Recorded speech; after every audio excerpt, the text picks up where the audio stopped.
So I'm working on this rear arch, just trying to get it ready for painting. It's primed, needs some seam sealer and stuff.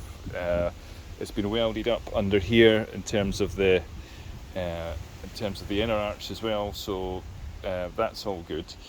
I did want to get up under here and just remove some surface rust that's here. So I thought I'm going to have to take the window out and this trim. So taking this trim out and then lurking behind here, bit of rust as well. So not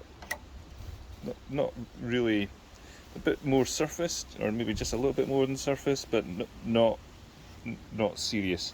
But still, if that was left, then it would just merrily be rusting behind the window, basically unseen. So yeah, things that lurk beneath. Okay, so that's the trim off, and as you can see, it's a bit moth-eaten here. The bit of rust that I could see was inside the channel. I couldn't see this part. So this is part of the seal for the rear window. It sits against this on the inside. So that's got to be welded up. And part of the reason I knew that there was some rust here is because this area, it sort of migrated down here, and it was visible on the inside door check. So that all needs ground back.